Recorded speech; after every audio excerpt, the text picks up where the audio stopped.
Hello everyone, कैसे हो आप सभी लोग? I hope doing well. देखो ये आपके सेक्सुअल रिप्रोडक्शन इन एंजियोस्पर्म की समरी है एंड इसमें से कुछ स्टेटमेंट बेस्ड क्वेश्चन बन सकते हैं जिसे आज हम कवर करने को ट्राई करेंगे।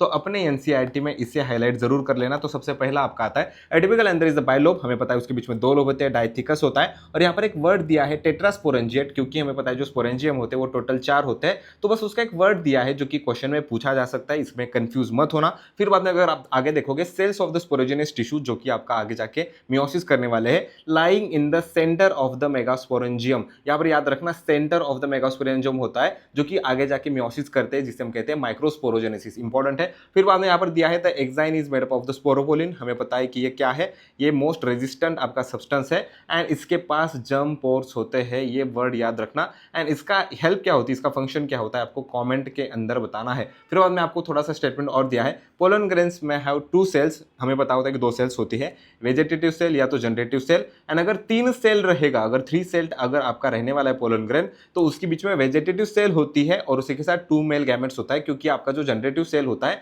वो आगे जाके 2 मेल गैमेट के बीच में कन्वर्ट होता है। तो इसे अच्छे से याद रखना, generative cell and 2 male gametes नहीं होते हैं, vegetative cell and 2 male gametes होते हैं। इसे अच्छे से याद कर लेना, कंफ्यूजन हो सकता है। फिर बाद में अगर आप आगे जाके देखोगे एट द माइक्रोपिलर एंड, आपको पता है आपकी जो एम्ब्रियो सैक होती है उसका बस उन्होंने यहाँ पर स्ट्रक्चर दिया है, उस स्ट्रक्चर को अच्छे से समझ लो। यहाँ पर सिंपली दिया है at the micropylar end is the egg apparatus, ठीक है, consisting of the 2 synergids and 1 egg cell होती है। यहाँ पर अच्छे से याद रखना कि 2 सिनर्जिड्स होती है और एक एग सेल कहाँ पर होती है, चलाजल एंड पर होती है। नहीं, यहाँ पर सिंपली दिया है, यही तो कंफ्यूजन है, माइक्रोपिलर एंड पर होता है, क्योंकि वो आपको कंफ्यूज करने के लिए यहाँ पर चलाजल एंड कर देंगे और वहां पर माइक्रोपिलर ऐड कर देंगे, ठीक है। और फिर बाद में at the chalazal end are the 3 antipodals, वहां पर 3 एंटीपोडल सेल्स होती है एंड सबसे सेंटर में क्या होता है, एक लार्ज सेंट्रल सेल होती है जिसके पास 2 पोलर न्यूक्लियाई होती है। यहाँ पर इंपॉर्टेंट होने वाला है। फिर बाद में एक सिंपल है, फॉलोइंग कंपैटिबल पॉलिनेशन। कंपैटिबल क्यों है, क्योंकि जो नॉन कंपैटिबल होता है उसका पॉलिनेशन यहाँ पर नहीं होता है,